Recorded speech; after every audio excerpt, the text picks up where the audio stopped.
बिल्कुल सही कहा। ज्ञान विधि क्लासेस में आप सबका स्वागत है।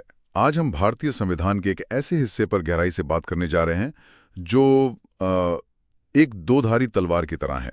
एक तरफ ये देश को बड़े से बड़े संकट से बचाने की ताकत देता है, तो दूसरी तरफ अगर इसका गलत इस्तेमाल हो तो ये लोकतंत्र का गला भी घोंट सकता है। बिल्कुल सही कहा। हम बात कर रहे हैं आपातकालीन प्रावधानों की, यानी इमरजेंसी प्रोविजंस की।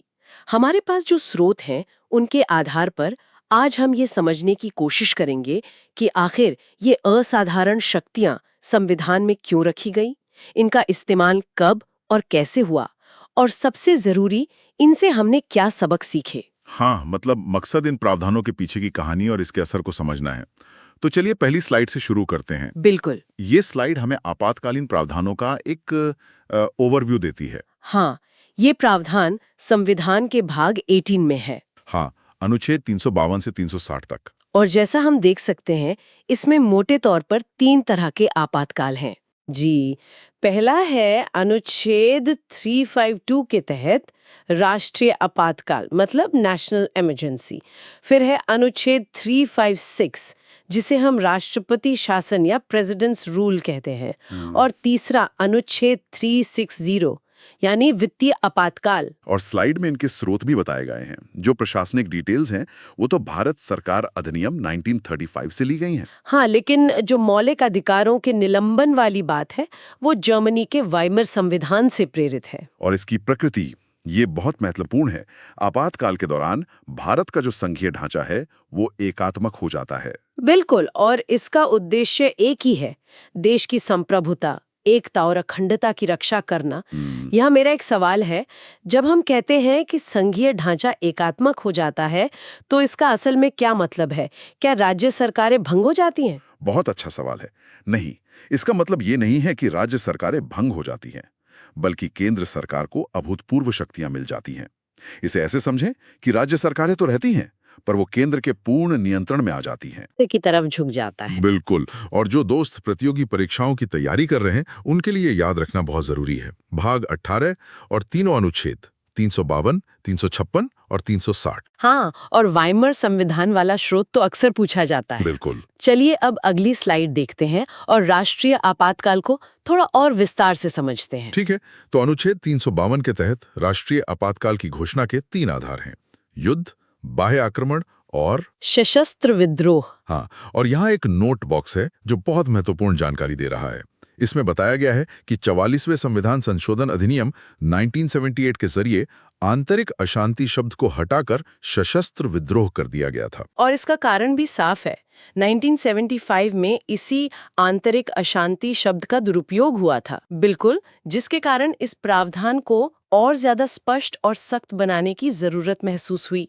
तो क्या इसका मतलब ये है कि अब सरकार किसी भी तरह के आंतरिक विरोध प्रदर्शन या आंदोलन के आधार पर आपातकाल नहीं लगा सकती? जब तक कि वो एक सशस्त्र विद्रोह का रूप न ले ले, तब तक नहीं। अच्छा। बिल्कुल सही। इस संशोधन का उद्देश्य ही यही था कि आपातकाल की शक्तियों के दुरुपयोग को रोका जा सके, और इसे सिर्फ तभी लागू किया जा सके जब देश की सुरक्षा पर कोई वास्तविक और गंभीर खतरा हो। ठीक है, अब देखते हैं कि राष्ट्रीय आपातकाल लागू करने की प्रक्रिया क्या है। हाँ, ये प्रक्रिया 4 चरणों में दिखाई गई है। स्टेप 1 ये है कि मंत्रिमंडल की लिखित सिफारिश अनिवार्य है। मतलब सिर्फ प्रधानमंत्री की सलाह पर ऐसा नहीं हो सकता? नहीं, बिल्कुल नहीं, लिखित सिफारिश होनी चाहिए। और स्टेप 2 में जब ये सिफारिश राष्ट्रपति को मिलती है, तब वो इसकी उद्घोषणा करते हैं। जी, और स्टेप 3 के अनुसार इस उद्घोषणा को सदन द्वारा 1 महीने के भीतर अनुमोदित करना जरूरी है। 1 महीने के अंदर? हाँ, सिर्फ 1 महीना। और स्टेप 4 सबसे महत्वपूर्ण है, यह अनुमोदन विशेष बहुमत से होना चाहिए। विशेष बहुमत मतलब सदन की कुल सदस्यता का बहुमत और उपस्थित और मतदान करने वालों का 2/3 बहुमत। ये काफी मुश्किल है। यहाँ लिखित सिफारिश और विशेष बहुमत पर इतना जोर क्यों दिया गया है? मतलब पहले ये प्रक्रिया कैसी थी? ये दोनों प्रावधान भी 44वें संशोधन से ही जोड़े गए थे। 1975 का जो आपातकाल था वो सिर्फ तत्कालीन प्रधानमंत्री की सलाह पर लगा दिया गया था। कैबिनेट से कोई औपचारिक चर्चा या लिखित सिफारिश ली ही नहीं गई थी। ओहो। तो इन संशोधनों का उद्देश्य था कि ऐसी स्थिति दोबारा ना आए और प्रक्रिया को ज्यादा लोकतांत्रिक और जवाबदेह बनाया जाए। समझ गई। और परीक्षा के लिए ये अनुमोदन की समय सीमा मतलब 1 महीना और बहुमत का प्रकार यानी विशेष बहुमत, ये दोनों बहुत महत्वपूर्ण है। अब हम उस घटना पर आते हैं जिसका जिक्र बार बार हो रहा है। अगली स्लाइड 1975 के आपातकाल के बारे में है। हाँ, इस स्लाइड में 1975 के आपातकाल को द डार्क चैप्टर कहा गया है। इसका ट्रिगर था इलाहाबाद हाई कोर्ट का फैसला और जेपी आंदोलन। और इसके बाद एक्शन लिया गया। 25 जून 1975 को आंतरिक अशांति के आधार पर आपातकाल की घोषणा कर दी गई। और इसका जो परिणाम हुआ वो बहुत गंभीर था। नागरिक अधिकारों का निलंबन, प्रेस पर सेंसरशिप। मतलब सरकार की मर्जी के बिना कुछ छप नहीं सकता था। कुछ भी नहीं। मीसा और डीआईआरआई जैसे कानूनों के तहत नेताओं की गिरफ्तारी हुई और यहाँ तक कि जबरदस्त नसबंदी जैसी घटनाएं भी हुई। स्लाइड में दिया गया कार्टून भी इसी स्थिति पर एक व्यंग्य कर रहा है। हाँ, कि कैसे कानूनों को मनमाने ढंग से बदला जा सकता था। इस स्लाइड को देखते हुए क्या ये कहना सही होगा कि 1975 का आपातकाल कानूनी रूप से तो सही था, क्योंकि तब आंतरिक अशांति एक वैध आधार था, लेकिन नैतिक और लोकतांत्रिक मूल्यों के हिसाब से गलत था। बिल्कुल। कानूनी तौर पर उस समय के संविधान के अनुसार ये संभव था, लेकिन इसने संविधान में मौजूद एक खामी का फायदा उठाया। इसी अनुभव ने हमें सिखाया कि लोकतंत्र की रक्षा के लिए सिर्फ कानून होना काफी नहीं, बल्कि उन कानूनों में दुरुपयोग को रोकने वाले सुरक्षा उपाय भी होने चाहिए। चलिए अब देखते हैं कि आपातकाल का नागरिकों के मूल अधिकारों पर क्या असर पड़ता है। यह स्लाइड दो महत्वपूर्ण अनुच्छेदों 358 और 359 के बीच के अंतर को स्पष्ट करती है। अनुच्छेद 358 जो है वो सिर्फ बाह्य आपातकाल में लागू होता है, मतलब युद्ध या बाह्य आक्रमण की स्थिति में। और इसके लागू होते ही आर्टिकल 19 अपने आप निलंबित हो जाता है। हाँ, ऑटोमेटिकली सस्पेंडेड। वहीं अनुच्छेद 359 जो है वो बाह्य और आंतरिक मतलब सशस्त्र विद्रोह दोनों में लागू होता है। इसमें राष्ट्रपति एक आदेश द्वारा अन्य मूल अधिकारों के प्रवर्तन को निलंबित करते हैं। प्रवर्तन को निलंबित मतलब आप अपने उन अधिकारों के हनन के खिलाफ कोर्ट नहीं जा सकते। अच्छा, लेकिन यहाँ एक महत्वपूर्ण अपवाद है जिसे 44वें संशोधन द्वारा जोड़ा गया। आर्टिकल 20 और आर्टिकल 21 को किसी भी स्थिति में निलंबित नहीं किया जा सकता। राइट टू लाइफ मतलब? हाँ, प्राण और दैहिक स्वतंत्रता। मेरा एक सवाल है, स्वतः निलंबित और प्रवर्तन का निलंबन में क्या कोई व्यावहारिक अंतर है? हाँ, बहुत बड़ा अंतर है। स्वतः निलंबित का मतलब है कि आर्टिकल 19 उस अवधि के लिए अस्तित्व में ही नहीं रहता। अच्छा, मतलब वो है ही नहीं। बिल्कुल। जबकि प्रवर्तन का निलंबन का मतलब है कि अधिकार तो मौजूद है, लेकिन आप उसे लागू करवाने के लिए अदालत का दरवाजा नहीं खटखटा सकते। समझ गए। और ये निलंबन सिर्फ उन अधिकारों पर लागू होता है जिनका उल्लेख राष्ट्रपति के आदेश में हो? बिल्कुल।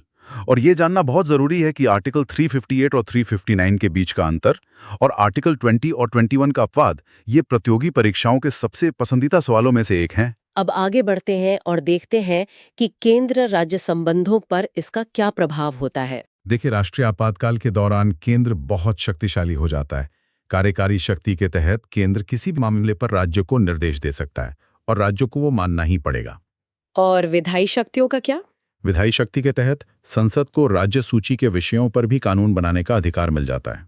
अच्छा, मतलब जो स्टेट लिस्ट के सब्जेक्ट्स हैं उन पर भी पार्लियामेंट कानून बना सकती है। हाँ, और वित्तीय शक्ति के तहत राष्ट्रपति केंद्र और राज्यों के बीच राजस्व वितरण को भी बदल सकते हैं। और नीचे दिया गया नोट बहुत महत्वपूर्ण है। राज्य सरकारें निलंबित नहीं होती, बल्कि केंद्र के पूर्ण नियंत्रण में आ जाती हैं। इसी को यूनिटरी शिफ्ट कहते हैं। यहाँ मेरा एक सवाल है, अगर संसद राज्य सूची पर कानून बनाती है तो क्या आपातकाल खत्म होने के बाद वो कानून अपने आप समाप्त हो जाता है? नहीं, वो कानून अपने आप समाप्त नहीं होता। वो आपातकाल की समाप्ति के 6 महीने बाद तक प्रभावी रहता है। 6 महीने तक? हाँ, हालांकि राज्य विधानमंडल चाहे तो उस कानून को निरस्त या संशोधित कर सकता है। एक बार आपातकाल लग गया तो ये कब तक चलता है और इसे कैसे समाप्त किया जाता है? अगली स्लाइड इसी बारे में। उद्घोषणा के बाद ये 6 महीने तक चलता है। और उसके बाद? उसके बाद संसद की मंजूरी से इसे हर 6 महीने में अनिश्चित काल तक बढ़ाया जा सकता है। अनिश्चित काल तक? हाँ, इंडेफिनिट एक्सटेंशन, जब तक हर 6 महीने पर मंजूरी मिलती रहे। अब बात करते हैं समाप्ति की। इसके 2 तरीके हैं। पहला, राष्ट्रपति द्वारा, मतलब राष्ट्रपति किसी भी समय अपनी उद्घोषणा वापस ले सकते हैं और इसके लिए किसी संसदीय मंजूरी की आवश्यकता नहीं होती। बिल्कुल। और दूसरा तरीका है लोकसभा द्वारा। इसमें क्या होता है? यदि लोकसभा के 1/10 सदस्य भी एक प्रस्ताव लाते हैं और लोकसभा उसे साधारण बहुमत से पारित कर देती है तो आपातकाल समाप्त हो जाता है। ये दिलचस्प है। लगाने के लिए तो विशेष बहुमत चाहिए, लेकिन लोकसभा द्वारा हटाने के लिए केवल साधारण बहुमत। ऐसा क्यों? ये भी 44वें संशोधन का एक महत्वपूर्ण सुधार है। इसका उद्देश्य कार्यपालिका पर संसदीय नियंत्रण को मजबूत करना है। अच्छा।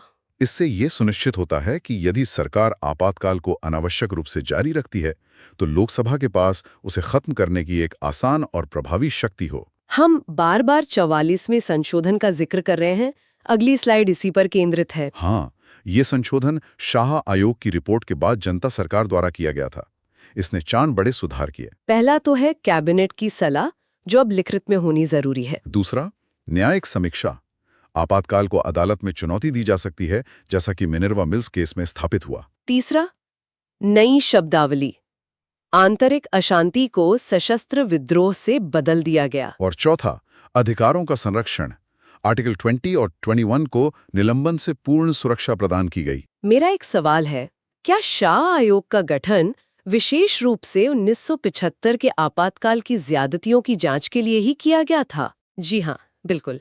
1977 में चुनाव के बाद बनी जनता पार्टी सरकार ने 1975-77 के आपातकाल के दौरान हुई सभी ज्यादतियों, सत्ता के दुरुपयोग और विभिन्न घटनाओं की जांच के लिए सुप्रीम कोर्ट के पूर्व मुख्य न्यायाधीश जे.सी. शाह की अध्यक्षता में इस आयोग का गठन किया था। और इन्हीं की सिफारिशों पर 44वां संशोधन लाया गया। बिल्कुल।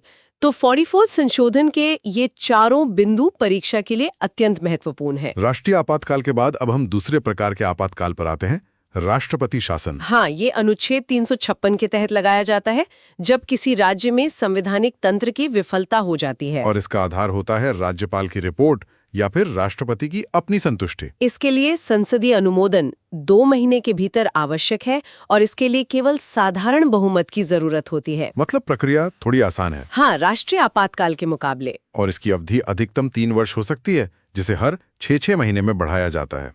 ये तो बहुत व्यक्तिपरक, मतलब सब्जेक्टिव लगता है। क्या इसका दुरुपयोग नहीं हो सकता? आपका संदेह बिल्कुल सही है, और यही अनुच्छेद 356 की सबसे बड़ी आलोचना का कारण रहा है।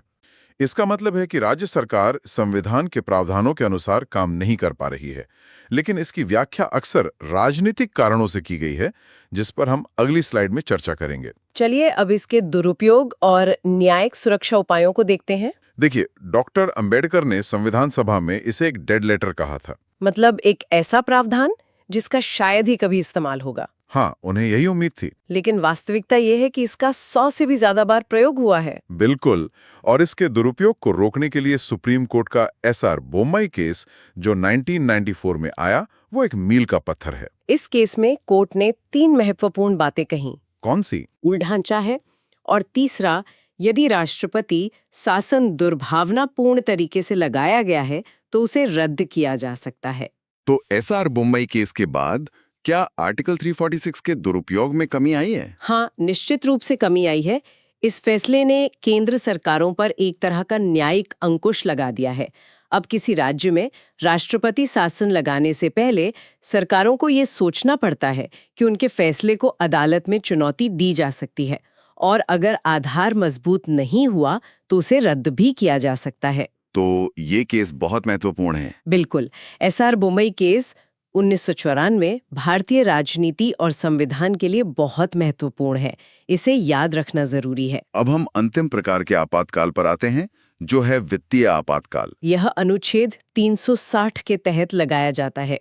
इसका आधार है देश की वित्तीय स्थिरता या साख को खतरा। इसमें अनुमोदन के लिए 2 महीने के भीतर साधारण बहुमत की आवश्यकता होती है, और एक बार अनुमोदित होने पर यह अनिश्चित काल तक जारी रह सकता है, जब तक इसे वापस न लिया जाए। और इसका प्रभाव क्या होता है? इसका प्रभाव ये होता है कि केंद्र सरकारी कर्मचारियों, यहाँ तक कि जजों के वेतन में भी कटौती का आदेश दे सकता है। जजों के वेतन में भी? हाँ, और सबसे महत्वपूर्ण बात यह है कि भारत में अभी तक ये कभी लागू नहीं हुआ है। अगर ये कभी लागू नहीं हुआ तो संविधान निर्माताओं ने इसे क्यों शामिल किया? क्या उन्हें ऐसी किसी स्थिति की आशंका थी? उन्होंने दूरदर्शिता दिखाते हुए हर संभावित संकट के लिए एक संवैधानिक समाधान प्रदान किया। वे ये सुनिश्चित करना चाहते थे कि अगर देश कभी भी गंभीर वित्तीय संकट में फंस जाए तो सरकार के पास स्थिति को संभालने के लिए असाधारण शक्तियां हों, भले ही उनका उपयोग कभी न करना पड़े। चलिए अब इन तीनों का एक तुलनात्मक अध्ययन करते हैं, ताकि अंतर बिल्कुल स्पष्ट हो जाए।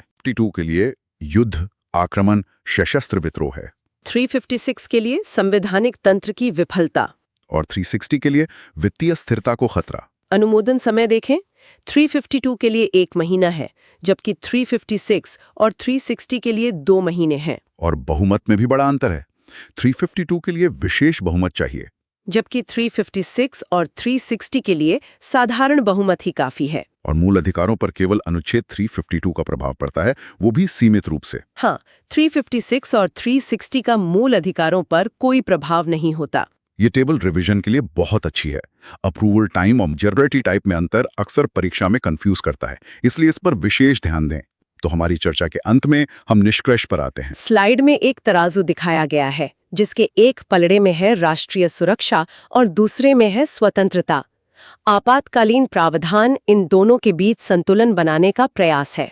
इन्हें एक आवश्यक बुराई या नेसेसरी ईविल कहा गया है। हाँ, और ये एक सबक भी देता है कि संविधान केवल वकीलों का दस्तावेज नहीं, बल्कि जीवन की एक शैली है। और अंत में एक बहुत ही शक्तिशाली उदाहरण है, eternal vigilance is the price of liberty.